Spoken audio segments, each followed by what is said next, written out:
Hello there, Sagittarius. Welcome to your tarot reading. I want to start off by wishing you all a very happy birthday.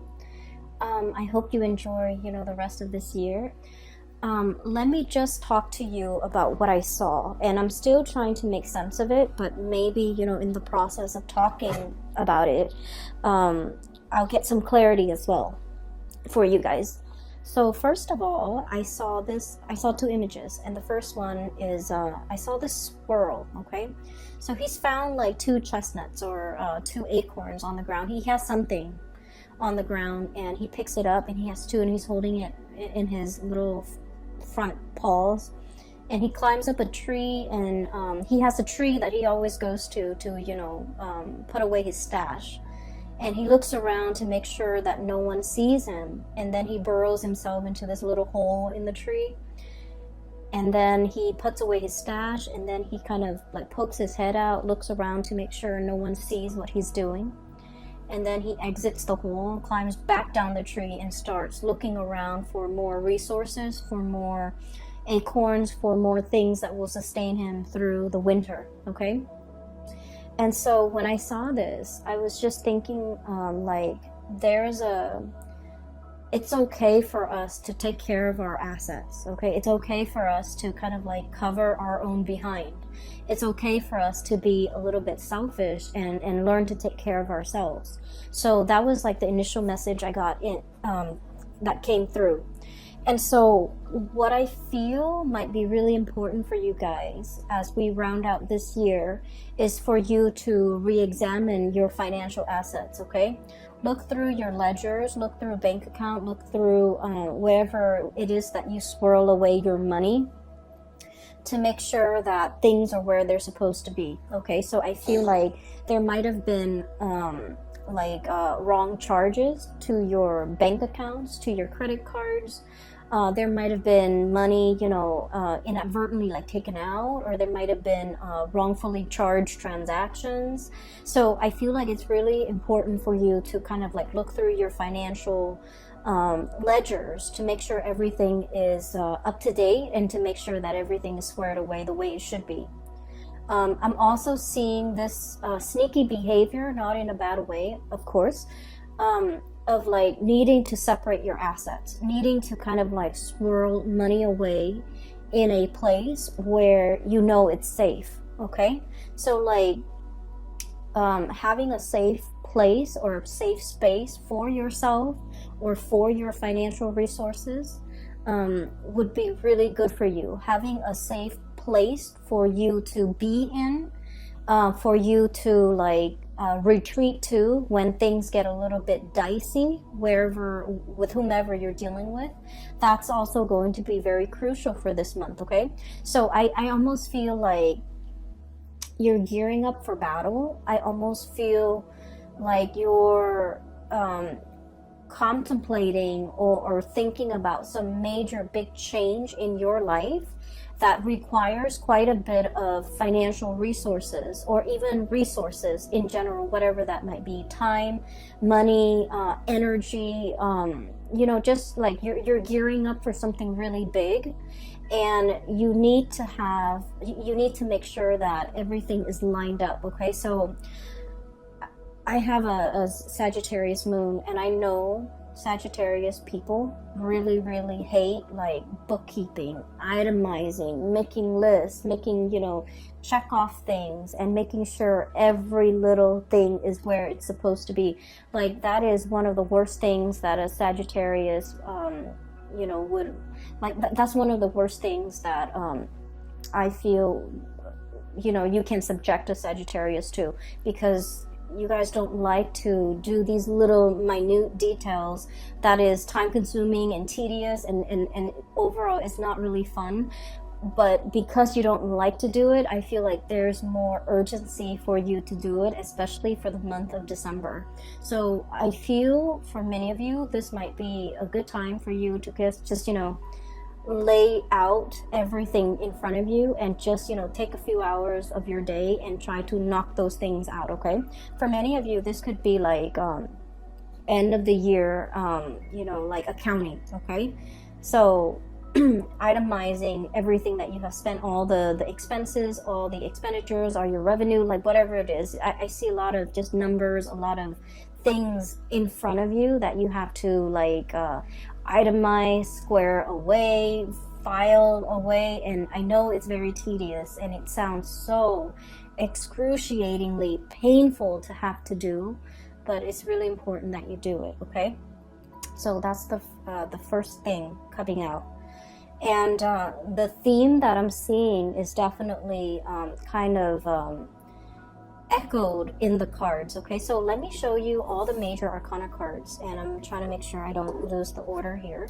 We have the High Priestess, we have Temperance. Let me show you this card, Temperance. This is your card. We then have the Strength card. Then we have the Magician. So 4 major arcana here. We have the Devil. And then we also have the Hierophant. So what I initially picked up as pretty much the theme for this reading is I almost feel like there's a huge tug of war happening within you, okay? In your psyche or in your emotional state, okay? And I feel like what it is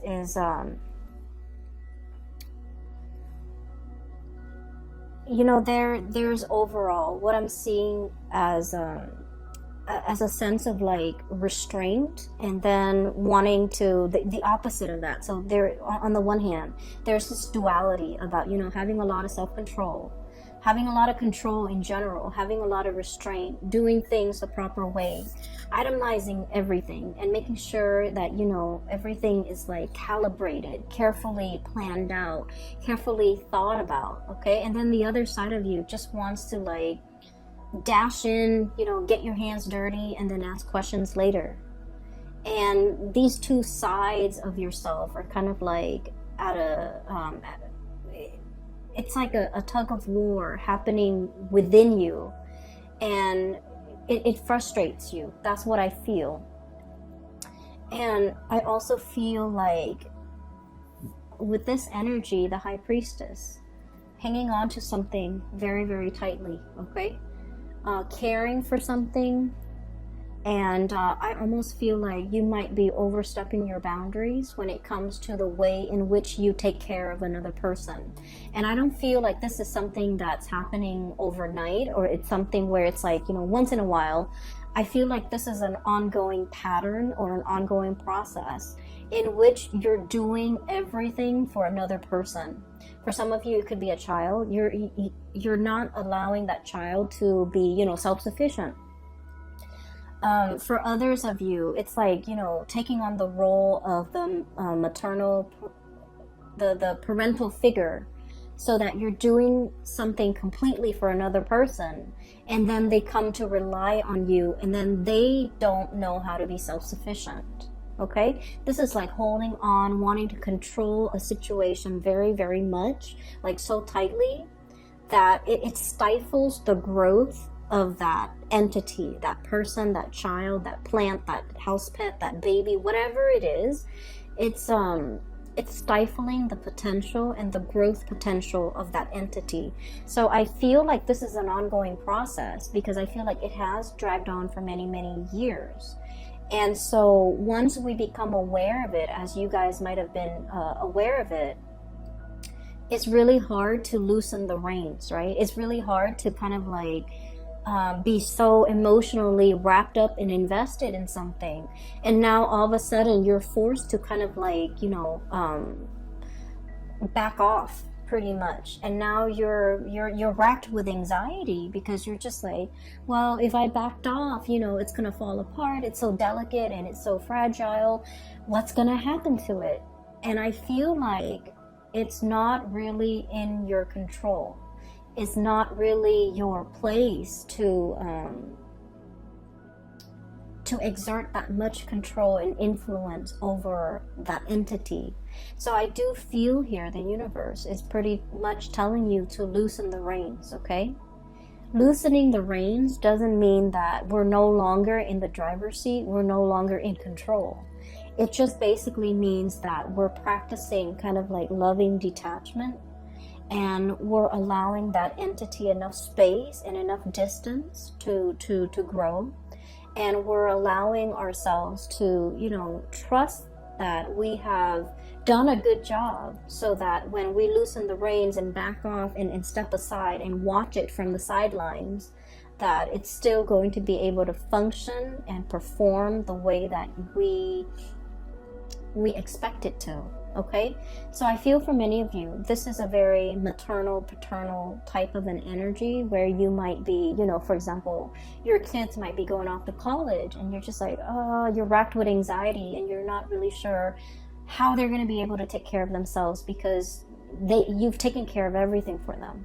And then for others, this is like you started a project, a really, really big project. It's like your love child, you know, and you're launching it, and you're just racked with anxiety, not really knowing how it's going to take off. And then for others, this is like a relationship partner that you might have to detach yourself from. Okay. I feel really funny saying this to especially in a Sagittarius reading, because you guys are very live and let live. You're not clingy. You're not, you don't tend to overstep emotional boundaries in this way. But I feel like for whatever reason, you're emotionally very invested in this entity. And so you want it to do well, and you see it as an extension of you as well. And there, regardless of whoever or in whatever capacity you're dealing with this entity, I just feel like there's also like a sense of paternal, maternal pride associated with it, which might not be completely healthy if it's like a relationship partner, right? But I also feel like, I also feel as if you understand yourself that is not healthy, that you kind of need to, this is like, I almost feel this element of control. Okay, the bird is like holding the reins, controlling this wild beast. It seems to me like there's an element of control. There's an element of like, something that's very mechanical, something that's like automation, something that's just like going with the flow, not having to think. Somebody who is well taken care of, that they never have to think about what they need to do to take care of themselves. And when we put another person in this type of a situation, we take away their free will and their human agency and their ability to act and think for themselves and their ability to grow as a person. So I do feel like this energy might not be completely healthy. So if you're aware of this, it is time for you to really, really loosen the reins a lot more, so that, the situation can start to, I guess, thrive and flourish on its own. Okay. Next to that, I have here the devil. And this is like, the way I look at this card is, it's something that's very debilitating. Okay, it could be physically, mentally, health-wise, but this woman, she's got a blindfold on. So I feel like it's like a situation where we're in denial of something. Okay, we're in denial of our, for some of you, dwindling resources. Okay, and of course not all of you are going to be in this situation, but I do feel like we can no longer be in denial. We need to, take out the spreadsheet, go through all of our bank ledgers, and try to figure out, how much financial resources we have at our disposal, how much we can afford to spend, how many more years we need to work before we can completely retire and be comfortable financially. We need to see, if we're planning to sell a house, for example, we need to look at the market price and do some preliminary research to see how much the house is worth. So I feel like there's a lot of financial planning here that you haven't been too savvy about, that you need to, work at. And I do feel like it's better for you to be ahead of this energy and to know how much assets you have and to know your financial standing or your financial situation before something else happens. So I just feel like there's something you've been in denial about, and you kind of brushed it off, and it's really time for you to just, face those fears, because if you think about it, all the in the previous few years, for example, the previous 5 years, the things that you really feared, once you face them head on, you realize they're not that scary, right? So we have a habit of making like mountains out of molehills, and so when we don't like to do something, in our heads, those annoyances or those things that we don't want to do, they get bigger and bigger. And I feel like if you just sit down and tackle it head on, it's not going to be that bad. So I would urge you to not procrastinate on this, and just take off those blindfolds and really get the proper information to know exactly what you're dealing with. Okay, so that's the really important message, because it's all concentrated in this area where the 5 major arcana cards are located. So I do feel it's time for you to kind of like have mastery over this situation. Okay, get out from behind the steering wheel and just look at the situation and examine it and have control over it. So the Magician energy it's a really strong energy. It basically indicates manifesting, being able to turn a situation and manipulate a situation in your favor. So I do feel like things are not what they seem, and they're not that scary. So it's really important for you to own up to your sense of power and take control of this situation. Okay, so those are like all the disparate messages that I was picking up from that first image. Okay, the other thing that I do feel as well is if you're dealing with another person and you're financially linked up with them. Okay, the Devil energy and the 8 of Pentacles really indicates, a situation that you've really worked hard at. And I do see a little bit here about, the environment, other people, circumstances, life choices, events, culture, religion even, that's pigeonholing you into doing something, right? And I feel like you were expected to do something, and you stuck it out because that was what was expected of you. And I feel almost like whatever that was really expected of you, you never questioned it. You never questioned, is this the right path for me? Is this my destiny? Is this something that I really, really want? Is this, you just took it at face value that was the best optimal outcome, or that was what was expected of you. You never questioned it. And coming into this month, I do see a lot of self-awareness, a lot of realization, a lot of this energy here with the High Priestess. It's like really knowing ourselves, knowing deep down in our hearts of hearts, in the recesses of our minds and our hearts and our soul, what is good for us, what really inspires us, what really excites us, what we really want as an individual. Once we peel away all those layers of societal expectations, family expectations, doing what is required or expected of us because that was what we did, because we were it was imposed upon us. So I do feel here you're casting away those chains, okay? Literally just like breaking free. And I feel starting over. And I feel as well figuring out, like very carefully measuring and trying to figure out, if this didn't work for me, if I've worked really diligently, for the past 8 years at it, and it wasn't right for me, what else is there? Like, what's the alternative? What's the outcome? And I would urge you, you know, don't sway too far on the opposite ends of the spectrum. Okay, so for example, you might have been that, you know, really, really diligent student, going through med school, law school, or doing something, you know, like working on your master's degree or a PhD, and then you're just like, I'm burned out. I'm having doubts whether or not this is the right career path. And then, you know, the opposite end of the spectrum is just like dropping school altogether, withdrawing from all of your classes and taking a sabbatical and just, you know, traveling for 3 years. I would say the answer that you're looking for is somewhere in between, and you don't have to take such drastic changes, okay?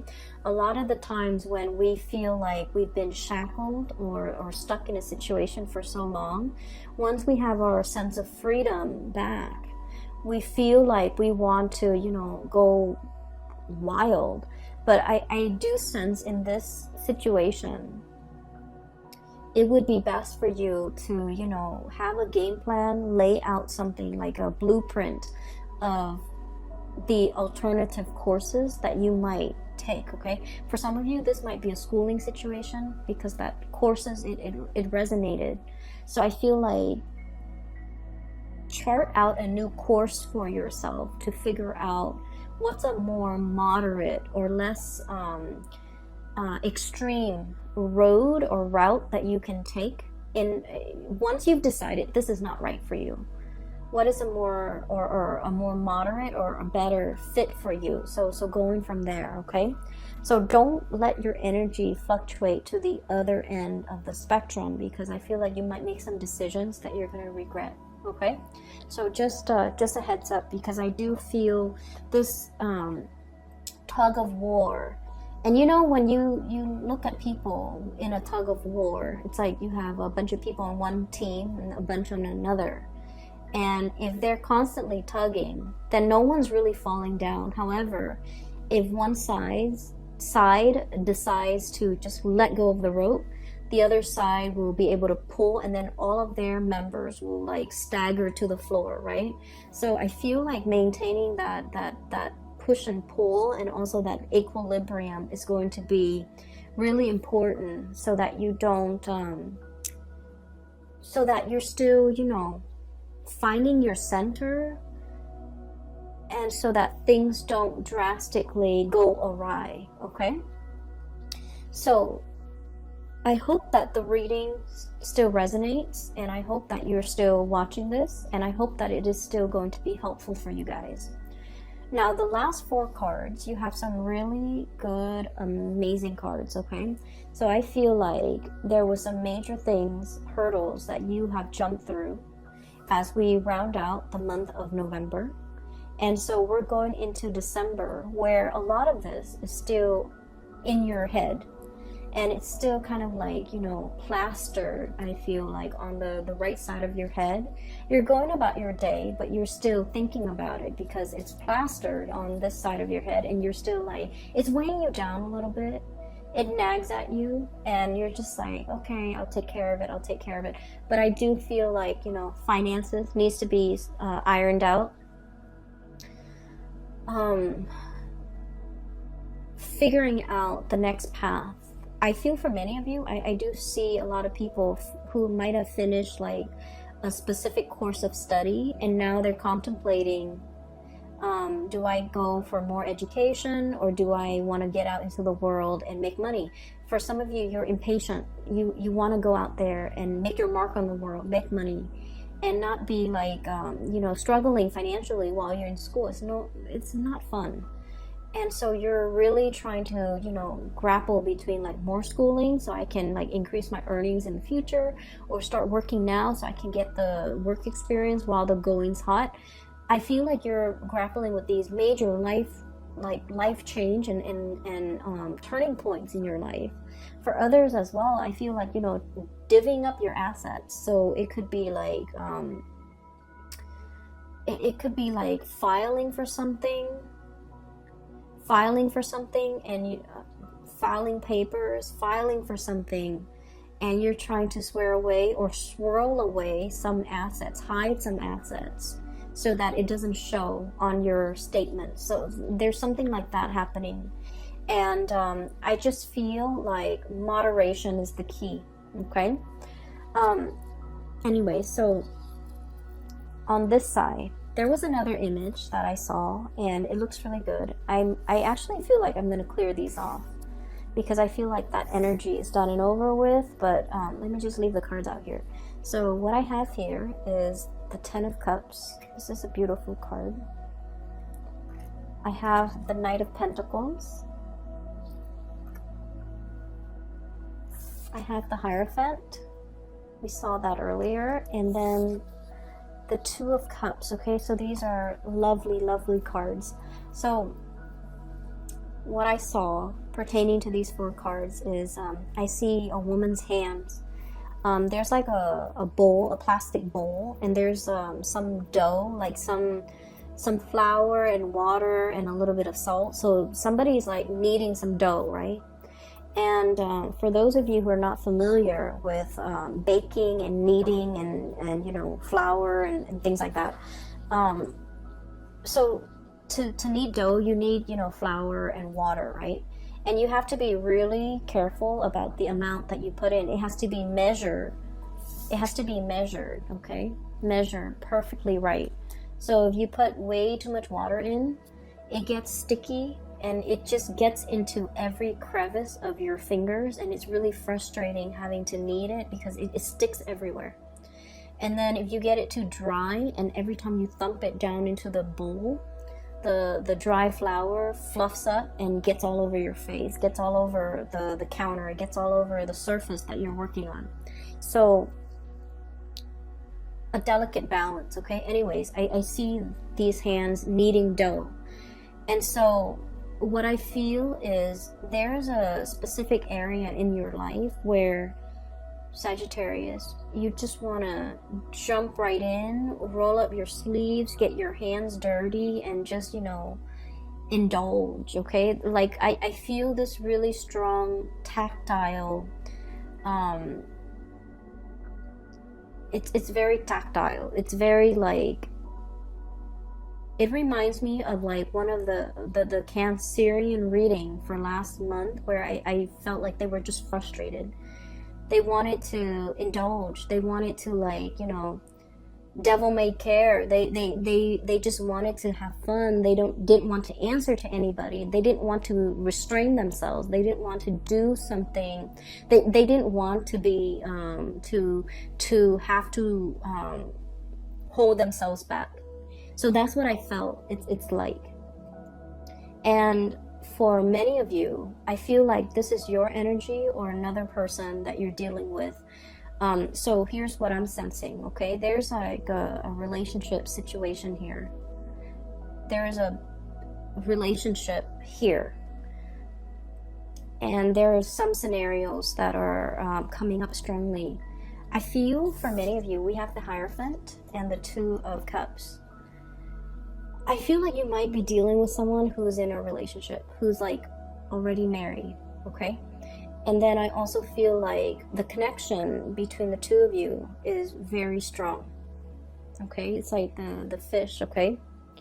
And I almost feel like the 2 of you, if you work together, you're a very good, like, partner. Like the work relationship is amazing. The 2 of you, if you were, you know, if you happen to be both single and dating, this is like a power couple. I always think of the fish as, like, you know, it generates prosperity, and that's why we have, like, fish in the koi ponds, right? So it generates prosperity. So it's like together, the 2 of you would generate a lot more money as a couple. So this is like a power couple dynamics that I'm seeing here. But I feel like you might be married or they might be married. But the connection between the 2 of you is very undeniable, and it's really strong. And the 2 of you have this really strong, playful energy with each other. And I do feel like, you know, there's a lot of tension. There's a lot of, like, this romanticism that's kind of, like, suppressed. And that's why I just kept feeling like, you know, you really like this person, and they likewise. They feel the same way about you. And I felt like you just want to just just ignore that responsible part of yourself, you know. Hey, I'm in a relationship, or hey, they're in a relationship, we shouldn't go there. You kind of want to ignore that part of yourself and just like plunge right in, get your hands dirty. Okay, that's what it feels like to me. And then for others of you, I feel like for whatever reason, there's something about this relationship that's taboo. Okay, I do feel for many of you, cultural differences, even though I don't know why that would be taboo, or even like a workplace romance where it's not allowed by HR, for example, or you don't want to taint this relationship because you work together. There might be religious factors, there might be family, you know, like for example, your family might want you to, you know, date somebody from a specific religion, date